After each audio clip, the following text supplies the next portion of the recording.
DBಜಿಯವರ ಜ್ಞಾಪಕ ಚಿತ್ರಶಾಲೆ. States people's conference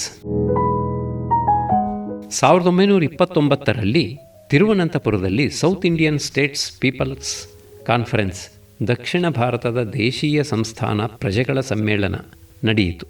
ಅದಕ್ಕೆ ವಿಶ್ವೇಶ್ವರಯ್ಯನವರು ಅಧ್ಯಕ್ಷರಾಗಿದ್ದರು.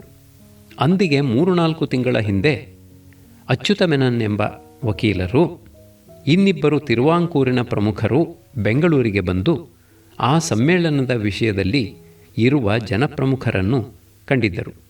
ಅದಕ್ಕೆ ಮುಂಚೆ ಅವರು ವಿಶ್ವೇಶ್ವರಯ್ಯನವರನ್ನು ಕಂಡು ತಮ್ಮ ಉದ್ದೇಶವನ್ನು ವಿವರಿಸಿ ವಿಶ್ವೇಶ್ವರಯ್ಯನವರು ಅಧ್ಯಕ್ಷತೆ ವಹಿಸಬೇಕೆಂದು, ಅವರು ಅಧ್ಯಕ್ಷರಾದರೆ ಸಮ್ಮೇಳನಕ್ಕೆ ಕಳೆ ಬಂದು ಅದರ ಉದ್ದೇಶ ನೆರವೇರೀತೆಂದು ಅರಿಕೆ ಮಾಡಿದ್ದರು.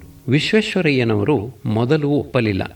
ರಾಜಕೀಯಕ್ಕೂ ತಮಗೂ ದೂರ ಎಂದು ವಿವರಿಸಿ ಕ್ಷಮೆ ಬೇಡಿದರು. ಆದರೆ ಅಚ್ಯುತ ಮೆನನ್ ಮೊದಲಾದವರು ಆ ನಿರಾಕರಣೆಯನ್ನು ಒಪ್ಪಿಕೊಳ್ಳದೆ ತಮ್ಮ ಬೇಡಿಕೆಯನ್ನು ಒತ್ತಾಯಪಡಿಸಿದರು. ಆಗ ವಿಶ್ವೇಶ್ವರಯ್ಯನವರು ನನ್ನ ಹೆಸರು ಹೇಳಿ, ಆತ ಸಹಾಯ ಮಾಡುವುದಾದರೆ ನಾನು ಆಲೋಚನೆ ಮಾಡುತ್ತೇನೆ ಎಂದು ಭರವಸೆ ಕೊಟ್ಟರು. ಅಚ್ಯುತ ಮೆನನ್ರವರು ಇದನ್ನು ನನಗೆ ಹೇಳಿದಾಗ, ನಾನು ವಿಶ್ವೇಶ್ವರಯ್ಯನವರ ಸೇವೆಗೆ ನಾನು ಯಾವಾಗಲೂ ಸಿದ್ಧ. ಈ ಸಂದರ್ಭದಲ್ಲಾದರೋ ಅವರಿಗೆ ಸೇವೆ ಮಾಡುವುದು ನನಗೆ ಕರ್ತವ್ಯವೇ ಆಗಿದೆ. ಏಕೆಂದರೆ ಸಾಂಸ್ಥಾನಿಕ ಪ್ರಜೆಯ ಭವಿಷ್ಯಕ್ಕಾಗಿ ದುಡಿಯುತ್ತಿರುವವರಲ್ಲಿ ನಾನೂ ಒಬ್ಬ ಎಂದು ಹೇಳಿದೆ. ವಿಶ್ವೇಶ್ವರಯ್ಯನವರು ಯಾವ ರೈಲಿನಲ್ಲಿ ಪ್ರಯಾಣ ಮಾಡಿದರೋ ಅದೇ ರೈಲಿನಲ್ಲಿಯೇ ಇನ್ನೊಂದು ಕಂಪಾರ್ಟ್ಮೆಂಟಿನಲ್ಲಿ ಬೆಂಗಳೂರು ಮೈಸೂರುಗಳಿಂದ ನಾವು 20-25 ಮಂದಿ ಹೊರಟೆವು. ನಮ್ಮಲ್ಲಿ ಆಗ ಇದ್ದವರು ಶ್ರೀರಂಗಪಟ್ಟಣದ ಬಿ ನರಸಿಂಗರಾಯರು, ಸಂಪಿಗೆ ವೆಂಕಟಪತಯ್ಯನವರು, MP ಸೋಮಶೇಖರರಾಯರು, V ವೆಂಕಟಪ್ಪನವರು, Mirle ಲಕ್ಷ್ಮೀನಾರಾಯಣಪ್ಪನವರು, Nittur ಶ್ರೀನಿವಾಸರಾಯರು, BV ಸುಬ್ಬರಾಯಪ್ಪನವರು, ಬಹುಶಃ ತಿರುಮಲೈ ತಾತಾಚಾರ್ಯ ಶರ್ಮ. ಇವರಲ್ಲದೆ ಮೈಸೂರಿನಿಂದ ಅಡ್ವೊಕೇಟ್ C ನರಸಿಂಹಯ್ಯನವರು, ಚಿತ್ರದುರ್ಗದಿಂದ B ವೆಂಕಟಶಾಮಣ್ಣನವರು ದಯಮಾಡಿಸಿದ್ದರು. ಸಮ್ಮೇಳನ ಬಹು ವಿಜೃಂಭಣೆಯಿಂದ ನಡೆಯಿತು. ಅದರ 1-2 ಪ್ರಕರಣಗಳನ್ನು ಹೇಳಬೇಕೆನ್ನಿಸುತ್ತದೆ. ಬೆಂಗಳೂರಿನಿಂದ ಹೊರಡುವುದಕ್ಕೆ 1-2 ವಾರ ಮುಂಚೆ ವಿಶ್ವೇಶ್ವರಯ್ಯನವರು ನನಗೆ ಹೀಗೆ ಹೇಳಿದ್ದರು: ನಾನು ಅಲ್ಲಿ ಮಾಡಬೇಕಾದ ಉಪನ್ಯಾಸವನ್ನು ತಯಾರು ಮಾಡಿಡುತ್ತೇನೆ. ಅದನ್ನು ನೀನು ಒಂದು ಸಾರಿ ನೋಡಿರಬೇಕು. ಮತ್ತು ಆ ಸಭೆಯಲ್ಲಿ ಗಾಳಿ ಬುರುಡೆಯ ಭಾಷಣಗಳು ನಡೆದರೆ ಸಾಲದು. ಕಾರ್ಯವೇನು ನಡೆಯಬೇಕಾಗಿದೆ ಎಂಬುದನ್ನು ಕುರಿತು ನಾವು ಕಾರ್ಯಯೋಗ್ಯವಾದ ಸೂಚನೆಗಳನ್ನು ಸಭೆಯ ಮುಂದಿರಿಸಿ ಅನುಮತಿ ಪಡೆಯಬೇಕು. ಆ ಸೂಚನೆಗಳ ಪತ್ರದ ಮೆಮೊರಾಂಡಮ್ ಬಗೆಗೆ ನಾವು ವಿವರಗಳನ್ನು ಆಲೋಚಿಸಿರಬೇಕು. ನನಗೆ ತೋರಿದ ಆಲೋಚನೆಗಳನ್ನು ನಾನು ಗುರುತು ಹಾಕಿಡುತ್ತೇನೆ, ನಿನಗೆ ತೋರಿದ್ದನ್ನು ನೀನು ಗುರುತು ಹಾಕಿಡಬೇಕು. ಆಮೇಲೆ ನಾವಿಬ್ಬರೂ ಕಲೆತು ನಿನ್ನ ಪತ್ರ ನನ್ನ ಪತ್ರ ಎರಡನ್ನೂ ಮುಂದಿರಿಸಿಕೊಂಡು ಪರ್ಯಾಲೋಚಿಸಿ ಆಖೈರು ಸೂಚನೆ ಪತ್ರವನ್ನು ಸಿದ್ಧ ಮಾಡೋಣ. ರೈಲಿನಲ್ಲಿ ಈ ಆಲೋಚನೆಯಂತೆ ಕೆಲಸ ಮಾಡಲು ನಾವು ಪ್ರಯಾಣ ಮಾಡುತ್ತಿದ್ದಾಗ ಅವಕಾಶ ದೊರೆಯಿತು. ಬೆಳಗ್ಗೆ 7 ಗಂಟೆಗೆ ಸರಿಯಾಗಿ ವಿಶ್ವೇಶ್ವರಯ್ಯನವರ ಆಳು ಬಂದು, ಸಾಹೇಬರು ಸಲಾಂ ಹೇಳುತ್ತಾರೆ ಎಂದ. ನಾನು ನನ್ನ ಕಾಗದಗಳನ್ನು ತೆಗೆದುಕೊಂಡು ಹೋಗಿ ಕುಳಿತ ಮೇಲೆ 15 ನಿಮಿಷ ಕೆಲಸ ನಡೆಯುವುದು.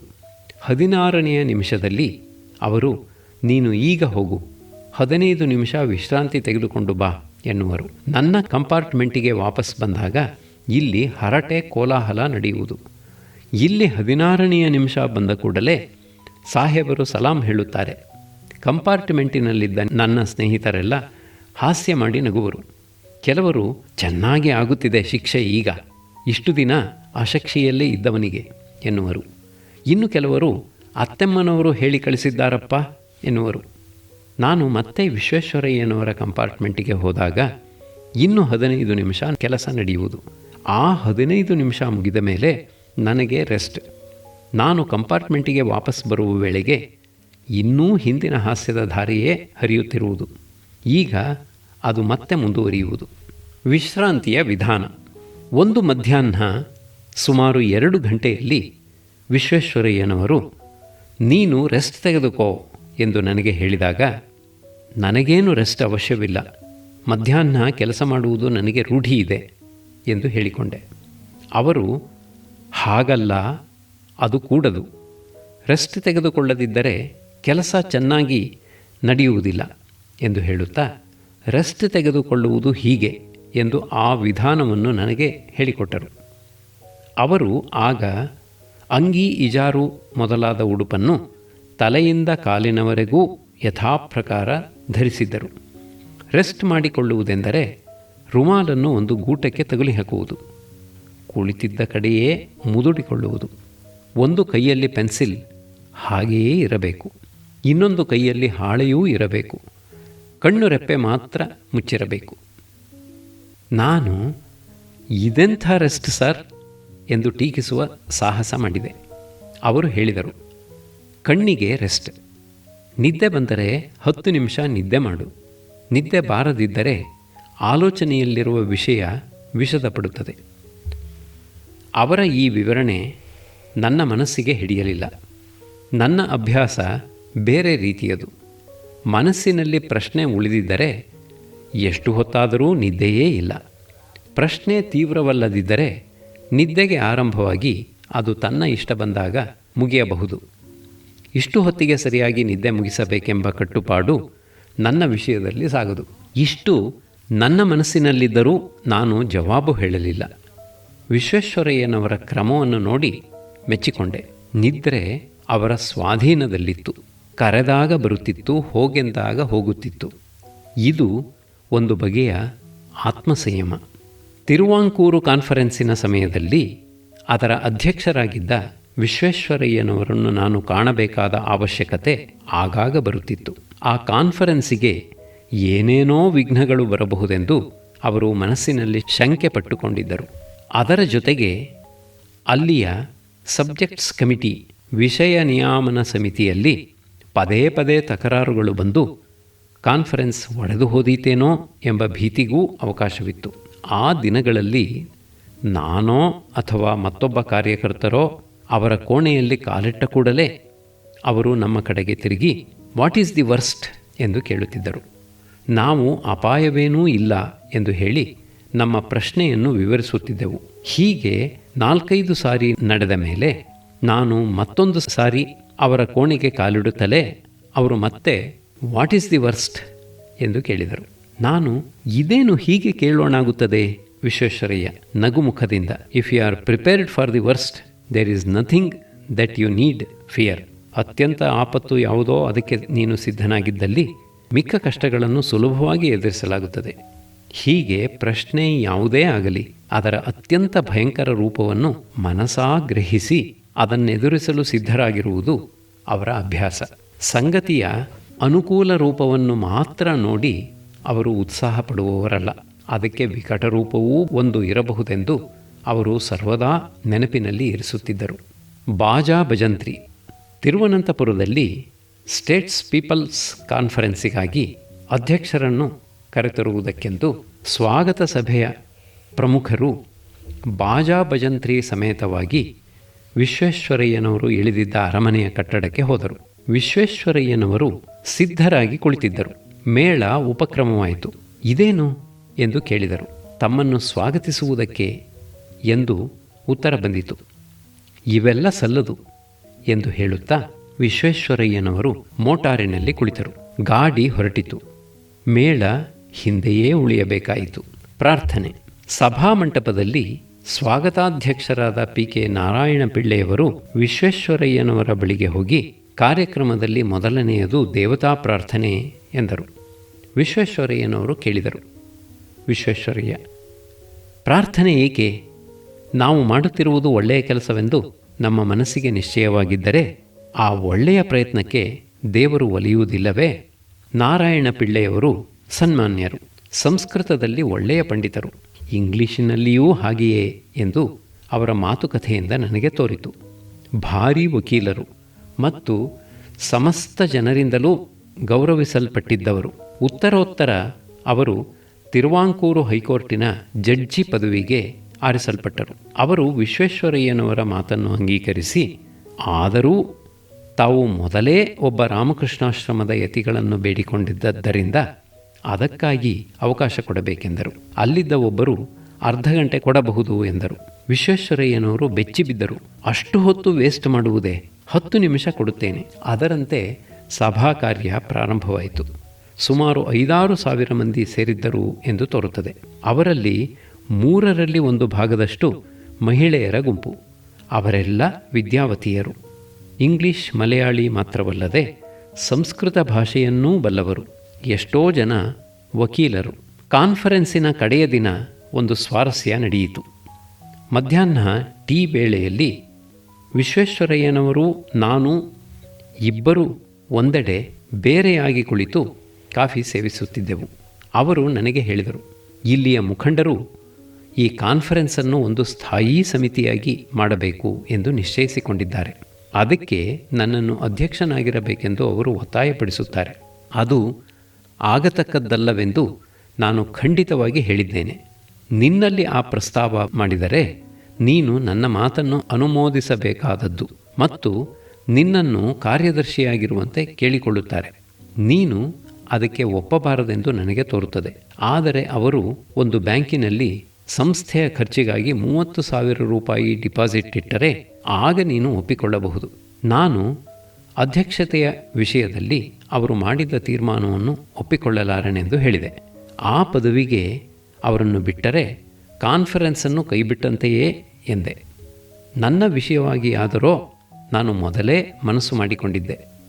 ನಾನು ಸೆಕ್ರೆಟರಿಯಾಗಲಿ ಬೇರೆ ಕಾರ್ಯಭಾರಿಯಾಗಲಿ ಆಗತಕ್ಕದ್ದಲ್ಲ ಎಂದು. ನನಗೆ ಯಾವ ಪ್ರಭಾವವೂ ಇಲ್ಲ, ಪುರಸತ್ತೂ ಇಲ್ಲ. ನನ್ನ ಸ್ವಂತ ಜವಾಬ್ದಾರಿಗಳು ಹೇರಳವಾಗಿವೆ ಎಂದು. 2 ವಿಷಯಗಳಲ್ಲೂ ನನ್ನ ಮಾತನ್ನು ಅವರು ಪೂರ್ತಿಯಾಗಿ ಒಪ್ಪಿಕೊಳ್ಳಲಿಲ್ಲ. ನಮ್ರತೆ. ಅಷ್ಟರಲ್ಲಿ ಸಭೆ ಪುನಃಸಮಾವೇಶನಕ್ಕೆ ಹೊತ್ತಾದದ್ದರಿಂದ ಇಬ್ಬರೂ ಎದ್ದೆವು. ಸಭಾ ಕಾರ್ಯಗಳು ಮುಗಿದ ಬಳಿಕ ಉಪಸಂಹಾರ ಭಾಷಣಗಳಾದವು. ಆಗ ಮಾತನಾಡಿದವರಲ್ಲಿ ಮುಖ್ಯರು ಹೈದರಾಬಾದಿನ ವಾಮನರಾವ್ ನಾಯಕ್ ಎಂಬುವರು. ಇವರು ಆ ಸಂಸ್ಥಾನದಲ್ಲಿ ಪ್ರಸಿದ್ಧರಾಗಿದ್ದ ಜನನಾಯಕರು. ಭಾರೀ ಜಮೀನುದಾರರೆಂದು ಕೇಳಿದ್ದೇನೆ. ಅವರ ಮಾತುಕತೆ, ನಡತೆ ಎಲ್ಲವೂ ಮರ್ಯಾದೆವಂತರದು.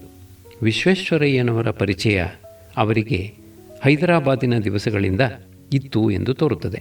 ನಮ್ಮ ಕಾನ್ಫರೆನ್ಸಿನ ಮುಕ್ತಾಯ ಭಾಷಣದಲ್ಲಿ ವಾಮನರಾಯರು ಕಾನ್ಫರೆನ್ಸನ್ನು ಸ್ಥಾಯೀ ಸಂಸ್ಥೆಯನ್ನಾಗಿ ಮಾಡಬೇಕೆಂಬ ಪ್ರಸ್ತಾಪವನ್ನೆತ್ತಿ ಆ ಸಂಸ್ಥೆಗೆ ಅಧ್ಯಕ್ಷರಾಗಲು ವಿಶ್ವೇಶ್ವರಯ್ಯನವರು ಸಮ್ಮತಿ ಕೊಡಲಿಲ್ಲವೆಂಬ ನಿರಾಶೆಯನ್ನು ಸೂಚಿಸಿ ಅವರು ಒಪ್ಪಿಕೊಳ್ಳಬೇಕೆಂದು ಒತ್ತಾಯದ ಮಾತನಾಡಲು ಹೊರಟರು. ಆಗ ಅವರು ವಿಶ್ವೇಶ್ವರಯ್ಯನವರನ್ನು ಸಂಬೋಧಿಸಿ ಹೇಳಿದರು, ಸ್ವಾಮಿ, ತಾವು ನಮ್ಮ ದೇಶಕ್ಕೆ ಎಷ್ಟೋ ಸೇವೆ ಸಲ್ಲಿಸಿದ್ದೀರಿ. ಅನೇಕ ದಶಕಗಳ ಕಾಲ ಸೇವೆ ಮಾಡಿದ್ದೀರಿ. ಬಹುಮುಖವಾಗಿ ಸೇವೆ ಮಾಡಿದ್ದೀರಿ.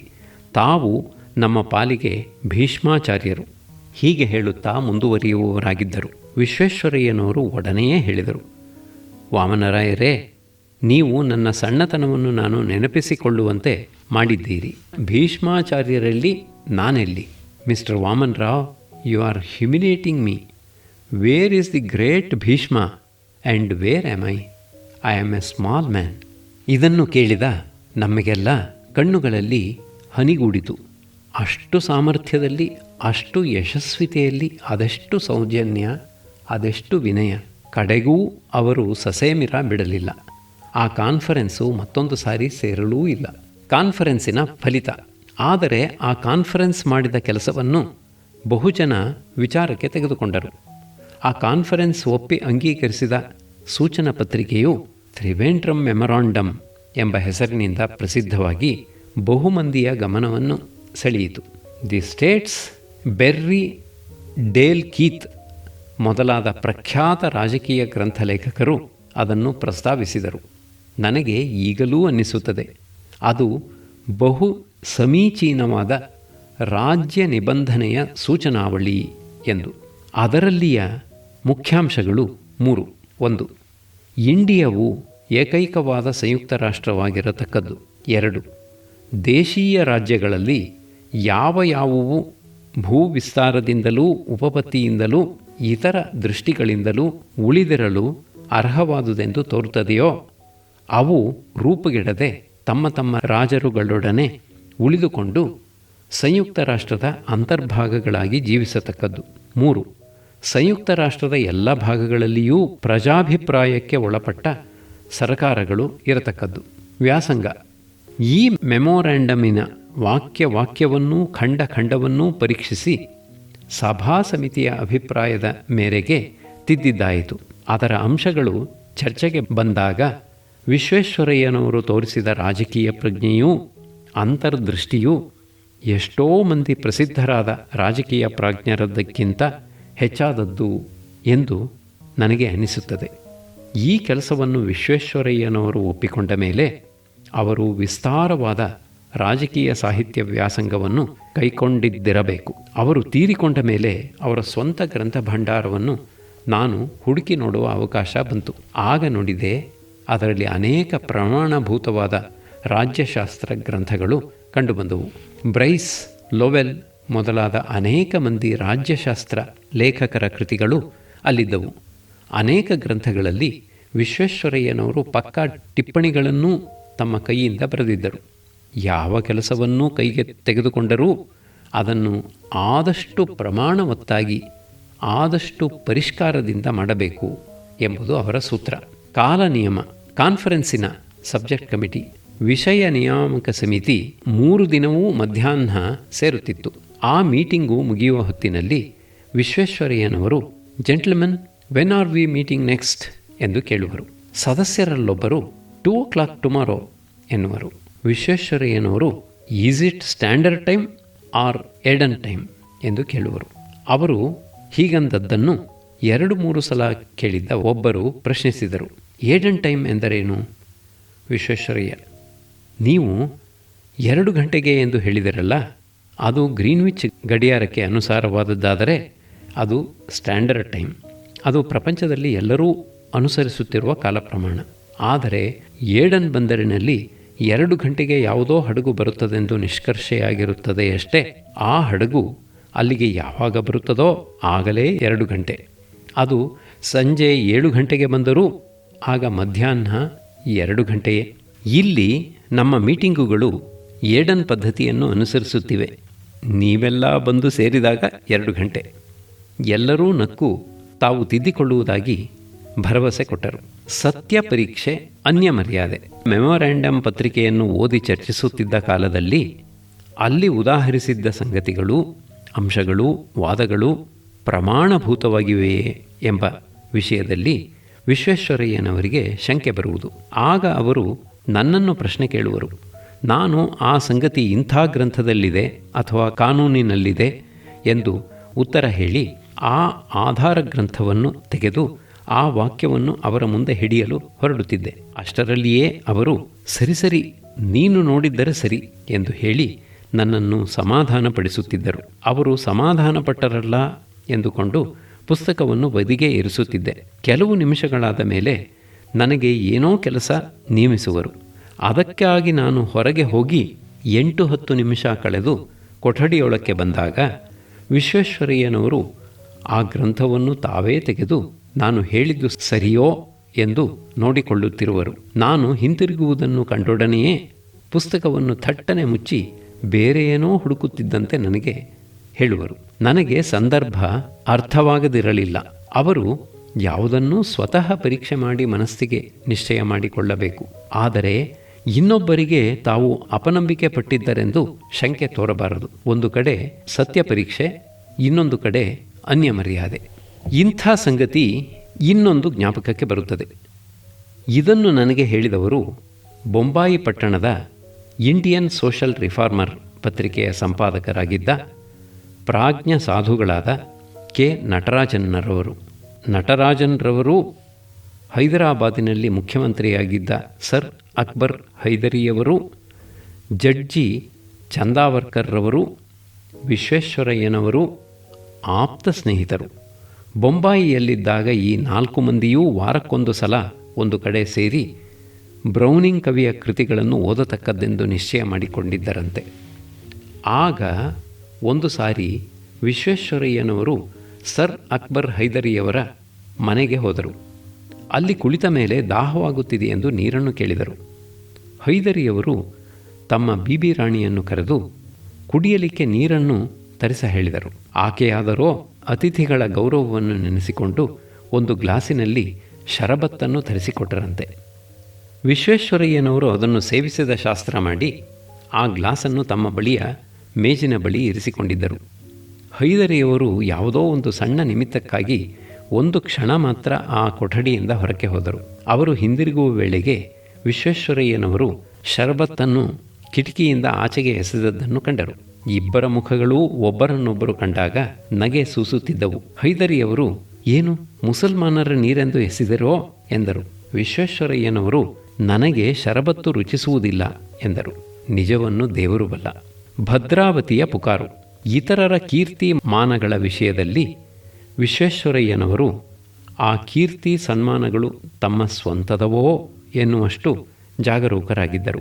ಅವರು ದಿವಾನ ಪದವಿಯಿಂದ ನಿವೃತ್ತರಾಗಿ ಕೆಲವು ಕಾಲವಾದ ಮೇಲೆ ಆಗ ಕಷ್ಟದ ಪರಿಸ್ಥಿತಿಯಲ್ಲಿದ್ದ ಭದ್ರಾವತಿ ಕಬ್ಬಿಣದ ಕಾರ್ಖಾನೆಯ ಯಾಜಮಾನ್ಯವನ್ನು ವಹಿಸಿಕೊಂಡರಷ್ಟೇ. ಆ ಬಳಿಕ ಆ ಕಾರ್ಖಾನೆಯ ವಿಷಯವಾಗಿಯೋ ಕನ್ನಂಬಾಡಿ ಕೃಷ್ಣರಾಜಸಾಗರದ ವಿಷಯವಾಗಿಯೋ ಅದು ದುಂದುವೆಚ್ಚವಾಯಿತೆಂದು, ಬಿಳಿಯಾನೆಯನ್ನು ಕಟ್ಟಿಕೊಂಡಂತಾಯಿತೆಂದು ಕೆಲವರು ದೂರು ಎಬ್ಬಿಸಿದರು. ಹಾಗೆ ಪುಕಾರು ಮಾಡಿದವರಲ್ಲಿ ಹೈಕೋರ್ಟಿನ ಜಡ್ಜಿಯಾಗಿದ್ದ ಟಿ ಪರಮಶಿವಯ್ಯರ್ ಅವರು ಮುಖ್ಯರು. ಇವರ ಆಕ್ಷೇಪಣೆಗಳಿಗೆ ಸಂಪಿಗೆ ವೆಂಕಟಪತಯ್ಯನವರು ಪ್ರತ್ಯುತ್ತರ ಕೊಟ್ಟರು, ಪತ್ರಿಕೆಗಳಲ್ಲಿ ಬರೆದರು. ಆ ಲೇಖನಗಳು ಪುಸ್ತಕ ರೂಪವಾಗಿಯೂ ಪ್ರಕಟವಾಗಿದ್ದವು. ಪತ್ರಿಕೆಗಳಲ್ಲಿ ಹೀಗೆ ವಾದ ವಿವಾದಗಳು ನಡೆಯುತ್ತಿದ್ದ ಕಾಲದಲ್ಲಿ ಒಂದು ದಿನ ನಾನು ವಿಶ್ವೇಶ್ವರಯ್ಯನವರಲ್ಲಿಗೆ ಹೋಗಿದ್ದಾಗ ಅವರು 2-3 ಟೆಲಿಗ್ರಾಮ್ಗಳನ್ನು ಕಾಗದಗಳನ್ನು ನನಗೆ ತೋರಿಸಿದರು. ಆ ಟೆಲಿಗ್ರಾಮುಗಳಿಂದಲೂ ಕಾಗದಗಳಿಂದಲೂ ಒಂದು ಸಂಗತಿ ನನ್ನ ಮನಸ್ಸಿಗೆ ರುಜುವಾತಾಯಿತು. ಕಬ್ಬಿಣದ ಕಾರ್ಖಾನೆಗೂ ಅದಕ್ಕೆ ಸಂಬಂಧಪಟ್ಟ ರೈಲ್ವೆ ಕಾರ್ಯಕ್ಕೂ ಅವಶ್ಯವಾಗಿದ್ದ ಇಂಜಿನ್, ರೈಲ್ ಮೊದಲಾದ ಸಾಮಾನುಗಳನ್ನು ವಿದೇಶಗಳಿಂದ ತರಿಸಿಕೊಳ್ಳುವ ವ್ಯಾಪಾರದಲ್ಲಿ ಆಗ ಉನ್ನತ ಅಧಿಕಾರದಲ್ಲಿದ್ದ ಕೆಲ ಮಂದಿಯ ಕೈವಾಡ ನಡೆದಿತ್ತು ಎಂಬುದು ಆ ಸಂಗತಿ. ಜೇನು ಹಿಂಡುವವನು ಕೈ ನೆಕ್ಕಿಕೊಂಡನೆಂದರೆ ಆಶ್ಚರ್ಯಪಡಬೇಕಾದ್ದಿಲ್ಲ. ವಿಶ್ವೇಶ್ವರಯ್ಯನವರು ನನಗೆ ಆ ಕಾಗದ ಪತ್ರಗಳನ್ನು ತೋರಿಸಿ ಹಲವಾರು ವರ್ಷಗಳಾದ ಮೇಲೆ, ಆಗ್ಗೆ ಬಹುಶಃ ಅವರಿಗೆ 95-96 ವಯಸ್ಸಿನವರಾಗಿದ್ದರು, ನಾನು ಒಂದು ಸಾರಿ ಆ ಹಿಂದಿನ ರುಜುವಾತುಗಳ ಪ್ರಸ್ತಾವವನ್ನೆತ್ತಿದೆ. ಅವರು ಕಾಗದ ಪತ್ರಗಳನ್ನು ತಕ್ಕಂತೆ ವಿಲೆ ಮಾಡಲು ಅದು ಸರಿಯಾದ ಕಾಲವೆಂದೂ, ಪ್ರಸಕ್ತವಾದ ಟೆಲಿಗ್ರಾಮ್ ಕಾಗದಗಳನ್ನು ಜೋಪಾನ ಮಾಡತಕ್ಕದ್ದೆಂದೂ ಸೂಚಿಸಿದೆ. ಅವರು ಹೇಳಿದರು, ಆ ಕಾಗದ ಪತ್ರಗಳನ್ನೆಲ್ಲ ಸುಟ್ಟು ಹಾಕಿದ್ದೇನೆ. ಇನ್ನೊಬ್ಬರ ಮಾನ ಮರ್ಯಾದೆಗಳಿಗೆ ಕುಂದು ತರಬಹುದಾದ ಯಾವ ದಾಖಲೆಯನ್ನೂ ನಾನು ಉಳಿಸಿಲ್ಲ. ಇತರರು ಮಾಡಿದ್ದು ಸರಿಯೋ ಅಲ್ಲವೋ ಅವರ ವಿಷಯದಲ್ಲಿ ನ್ಯಾಯ ನಿರ್ಣಯ ಮಾಡುವ ಕೆಲಸ ನನ್ನದಲ್ಲ, ಅದು ಭಗವಂತನಿಗೆ ಸೇರಿದ್ದು. ನಾನು ನಿನಗೆ ಆ ಟೆಲಿಗ್ರಾಮ್ ಕಾಗದಗಳನ್ನು ತೋರಿಸಿದ್ದರ ಉದ್ದೇಶವನ್ನು ನೀನು ಗ್ರಹಿಸಿದ್ದೀಯಷ್ಟೇ. ದುಂದುವೆಚ್ಚಕ್ಕೂ ಹಣ ಪೋಲಾದದ್ದಕ್ಕೂ ಜವಾಬ್ದಾರಿ ನನ್ನದಲ್ಲವೆಂದು ನಿನ್ನ ಮನಸ್ಸಿಗೆ ರುಜುವಾತಾಗಿದ್ದರೆ ಸಾಕು. ಇಂಥ ದೊಡ್ಡ ಮನುಷ್ಯತನವನ್ನು ಕಂಡಾಗ ಅದ್ಭುತ ರಸದ ಅನುಭವವಾಗುತ್ತದೆ. ತಪೋನಿಷ್ಠೆ. ವಿಶ್ವೇಶ್ವರಯ್ಯನವರು ತಮ್ಮ ಜೀವನದ ಕಾರ್ಯಭಾಗದ ವೃತ್ತಾಂತವನ್ನು ಮೆಮೊಯಿರ್ಸ್ ಆಫ್ ಮೈ ವರ್ಕಿಂಗ್ ಲೈಫ್ ಬರೆಯುತ್ತಿದ್ದಾಗ 2 ಚಿತ್ರಪಟಗಳನ್ನು ನೋಡಿದೆ. ಒಂದರಲ್ಲಿ ಬೊಂಬಾಯಿ ಗವರ್ನರ್ ಲಾರ್ಡ್ ಸೈಡನ್ಹ್ಯಾಮ್ ರವರು ಅವರ ಪತ್ನಿಯೂ ತಮ್ಮ ನಡುವೆ ವಿಶ್ವೇಶ್ವರಯ್ಯನವರನ್ನು ಕೂಡಿಸಿಕೊಂಡು ಯಾವುದೋ ನದಿಯ ಮೇಲೆ ದೋಣಿ ಪ್ರಯಾಣ ಮಾಡುತ್ತಿದ್ದದ್ದು. ಇನ್ನೊಂದು ಮಹಾಪುರುಷರಾದ ಮಹಾದೇವ ಗೋವಿಂದ ರಾನಡೆಯವರು ವಿಶ್ವೇಶ್ವರಯ್ಯನವರ ಭುಜದ ಮೇಲೆ ಕೈಯಿಟ್ಟುಕೊಂಡು ಮಿತ್ರ ಸಂಭಾಷಣೆ ನಡೆಸುತ್ತಿರುವುದು. ಈ 2 ಚಿತ್ರಗಳನ್ನೂ ಪುಸ್ತಕದಲ್ಲಿ ಸೇರಿಸಿದರೆ ಚೆನ್ನಾಗಿರುತ್ತದೆಂದು ಬೇಡಿ ಅಂಗಲಾಚಿದೆ. ಅವರು ಒಪ್ಪಲಿಲ್ಲ. ಕಡೆಗೆ ರಾನಡೆಯವರ ಒಡನಿದ್ದ ಒಂದು ಚಿತ್ರವನ್ನಾದರೂ ಕೊಡಿರೆಂದು ಎಷ್ಟೋ ಬೇಡಿಕೊಂಡೆ. ಅವರ ಮಾತು ಇದು: ಮನುಷ್ಯನು ತನ್ನ ಕಾಲ ಮೇಲೆ ತಾನು ನಿಂತುಕೊಳ್ಳಬೇಕು. ಆಗಂತುಕವಾಗಿ ಬಂದ ಈ ಪ್ರಖ್ಯಾತಿಗಳಿಂದ ತಾನು ದೊಡ್ಡವನಾಗಿರುವೆನು ಎಂದುಕೊಳ್ಳಬಾರದು. ನಾನು ಎಷ್ಟು ಎತ್ತರವಿದ್ದೇನೆಯೋ ಅಷ್ಟೇ ಇದ್ದೇನೆ, ಅದಕ್ಕಿಂತ ಒಂದಂಗುಲ ಹೆಚ್ಚಿನವನು ಎಂಬಂತೆ ನಡೆಯಬಾರದು. ವಿಶ್ವೇಶ್ವರಯ್ಯನವರು ತಪಸ್ವಿಗಳು. ತಪಸ್ವಿ ಪುಣ್ಯೋ ಭವತಿ. ಅನುಬಂಧ 1. ವಿಶ್ವೇಶ್ವರಯ್ಯ ಗಾಂಧಿ. ವಿಶ್ವೇಶ್ವರಯ್ಯನವರಿಗೂ ಗಾಂಧಿಯವರಿಗೂ ಇದ್ದ ಸ್ನೇಹದ ವಿಷಯವನ್ನು ಕುರಿತು ಕೆಲವರು ಪ್ರಶ್ನೆ ಕೇಳಿದ್ದಾರೆ. ನನಗೆ ತಿಳಿದ ಮಟ್ಟಿಗೆ ಅವರಿಬ್ಬರೂ ವಿಶ್ವೇಶ್ವರಯ್ಯನವರು ಮೈಸೂರಿನ ದಿವಾನರಾಗುವುದಕ್ಕೆ ಹಿಂದೆಯೇ ಪರಸ್ಪರ ಪರಿಚಿತರಾಗಿದ್ದರು. ಗೋಖಲೆಯವರು ಇಬ್ಬರಿಗೂ ಆಪ್ತರು. ಅವರಿಬ್ಬರ ಮೈತ್ರಿಗೆ ಅದೂ ಒಂದು ಕಾರಣವಿದ್ದಿರಬಹುದು. ಗಾಂಧಿಯವರು ಬೆಂಗಳೂರಿಗೆ ಮೊದಲು ಬಂದದ್ದು 1915ರಲ್ಲಿ. ಅವರನ್ನು ಬರಮಾಡಿಕೊಳ್ಳಲು ಒಂದು ಸ್ವಾಗತ ಸಮಿತಿಯನ್ನು ಮಾಡಿಕೊಂಡದ್ದಾಗಿತ್ತು. ಆಗ ವಿಶ್ವೇಶ್ವರಯ್ಯನವರು ದಿವಾನರು. ಸ್ವಾಗತ ಸಮಿತಿಯು ವಿಶ್ವೇಶ್ವರಯ್ಯನವರಿಗೆ ಆಹ್ವಾನ ಕಳಿಸಿತ್ತು. ಅವರು ಆ ಸಮಯದಲ್ಲಿ ಮೈಸೂರು ಪ್ರಾಂತ ಸಂಚಾರದಲ್ಲಿ ಇದ್ದರು. ಅಲ್ಲಿಂದ ಅವರು ಬರೆದ ಪ್ರತ್ಯುತ್ತರದಲ್ಲಿ ಹೀಗೆ ಹೇಳಿದರು: ಗಾಂಧಿಯವರನ್ನು ಬೆಂಗಳೂರಿಗೆ ಬರಮಾಡಿಕೊಳ್ಳುವುದು ಯುಕ್ತವಾದ ಯೋಚನೆ. ಅದರಿಂದ ನನಗೆ ತುಂಬ ಸಂತೋಷವಾಗಿದೆ.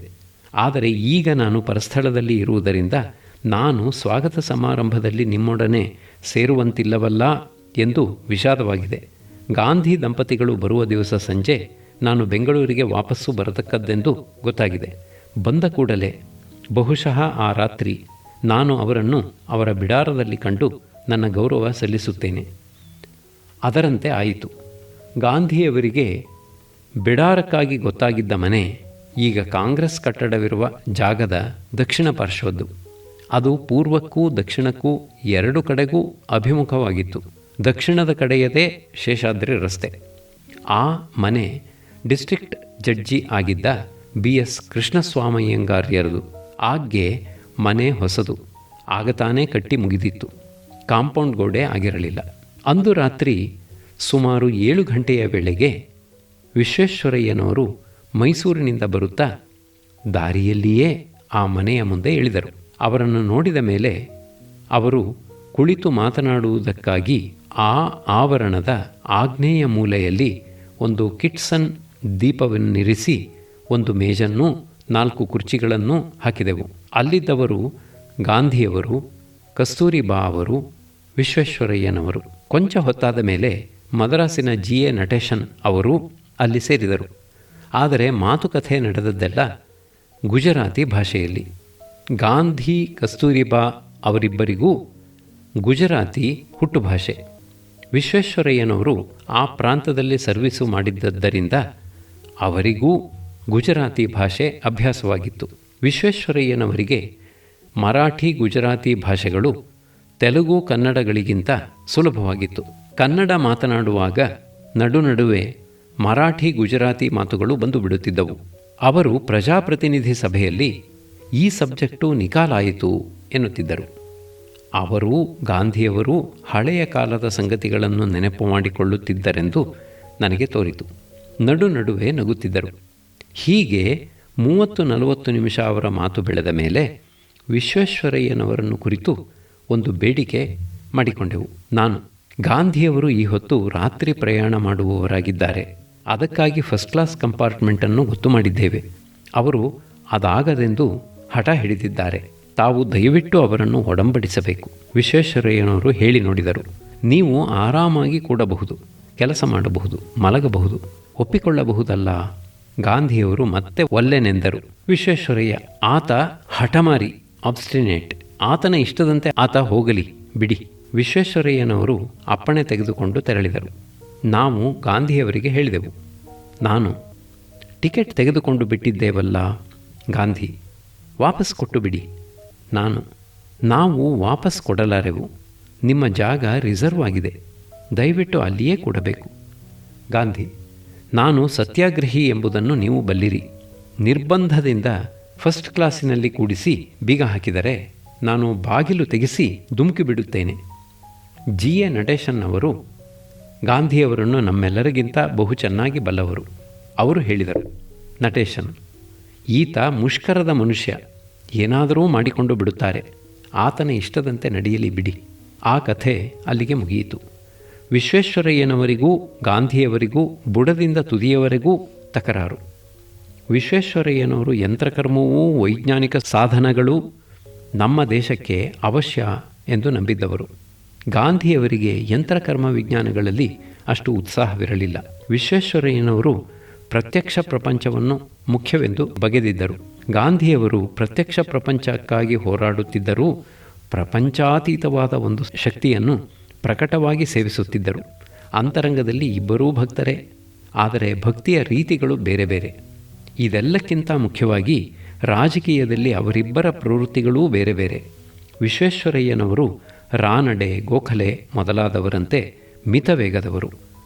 ನಮಗೆ ಸದ್ಯಕ್ಕೆ ಇರುವ ರಾಜಕೀಯ ಸಂಸ್ಥೆಗಳನ್ನು ನಾವು ಚೆನ್ನಾಗಿ ಕಟ್ಟಿ ಉಪಯೋಗಕ್ಕೆ ತಂದುಕೊಂಡು ನಮ್ಮ ಬಲವನ್ನು ವೃದ್ಧಿಪಡಿಸಿಕೊಳ್ಳಬೇಕು.